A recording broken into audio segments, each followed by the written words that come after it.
katılmadığı, katılamadığı, haberi olmadığı müminlerin vefatını duyduğunda da onların da kıyam-ı cenaze namazını Efendimizin bir sünnetini aynı şekilde ihya ediyoruz. Kardeşlik vazifemizi yapıyoruz.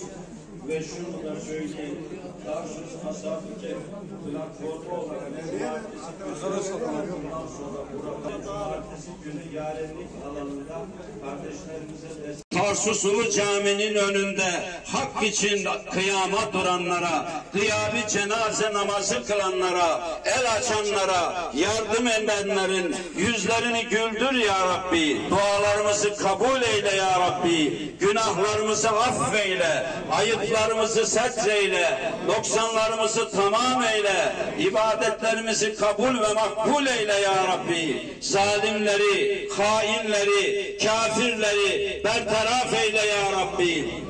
İlahi ya Rabbi, huzur ve sükun içinde yaşayacağımız bir coğrafya, bir dünya nasip eyle ya Rabbi. Vazifelerimizi yerine getirmede hassasiyet göstermeyi nasip eyle ya Rabbi. Şu veya bu nedenle birbirimize kopanlardan değil, birbirimizle kenetleşenlerden, kaynaşanlardan, bütünleşenlerden eyle ya Rabbi. يَوْمَ يَفِرُّ الْمَرْءُ مِنْ أَخِيهِ وَأُمِّهِ وَأَبِيهِ ve sahibeti ve beni ayetlerinde belirttiğin gibi kişinin annesinden babasından kaçtığı o günde yüzü gülenlerden eyle, amel defterini önden ve sağdan alanlardan eyle ya Rabbi. Efendimizin şefaatine mazhar olup Rabbimizin ya eyyetühen nefsül mutmeinne, ey itminane ermiş nefis sahibi, hak için, Kur'an için, İslam için gayret göstermiş nefis sahibi, olayları görmemezlikten gelen değil, duymamazlıktan gelen değil, duyarak gücü nispetinde destek olan ey nefis sahibi, irci ila rabbiki radiyeten merdiye, dön Rabbına, Rabbin senden, sen de Rabbinden razı olarak fethuli fi ibadi vethuli cenneti, salih kullarımın arasına cennetime gir hitabını duymayı cümlemize, aile efradımıza, ümmeti Muhammed'e nasip ve müyesser eyle ya Rabbi.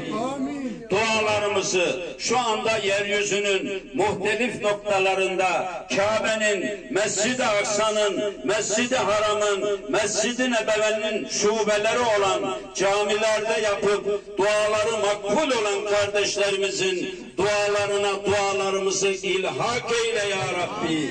İlhak eyle ya Rabbi. İlhak eyle ya Rabbi. Ya Rabbi bu duruşumuzu kabul eyle. Mahşerde de böyle rahat durmayı nasip eyle. Ve mahşerde cennete gir hitabını duyup, emrini alıp cennete doğru yaklaştığımızda وَسِيقَ اتَّقَوْا رَبَّهُمْ إِلَى الْجَنَّةِ زُمَرًا حَتَّى إِذَا جَاءُوهَا وَفُتِحَتْ أَبْوَابُهَا وَقَالَ لَهُمْ خَزَنَتُهَا سَلَامٌ عَلَيْكُمْ طِبْتُمْ فَادْخُلُوهَا خَالِدِينَ.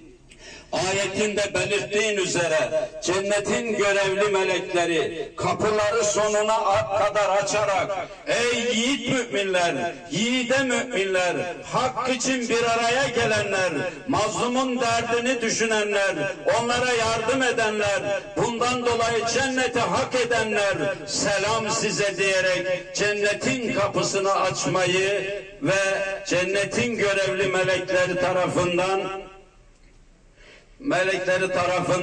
selamlanarak kapıda karşılanmayı nasip eyle ya Rabbi. Cennete girip cennetin her bir kapısından meleklerin gelerek selamun aleyküm bima sabertum fe ni'me ukbeddar, hayatın zorluk ve sıkıntılarına karşı gösterdiğiniz metanetten dolayı elde ettiğiniz bu cennete hoş geldiniz, selam size diyerek cennette selamlanmayı nasip eyle. Cennette her türlü nimete kavuştuktan sonra en güzel an Rabbimizin kâlü selama, ey kullarım selam hitabını duyarak, cemalini görerek ebedi hayatımızı bu minval üzere sürdürmeyi nasip eyle, dualarımızı kabul eyle, Filistinli kardeşlerimize zafer nasip eyle, ölenlerin şehadetlerini kabul eyle, yaralılara şifa nasip eyle ya Rabbi, ya Rabbi dualarımızı kabul eyle. Esselatu vesselamu aleyke ya Resulallah.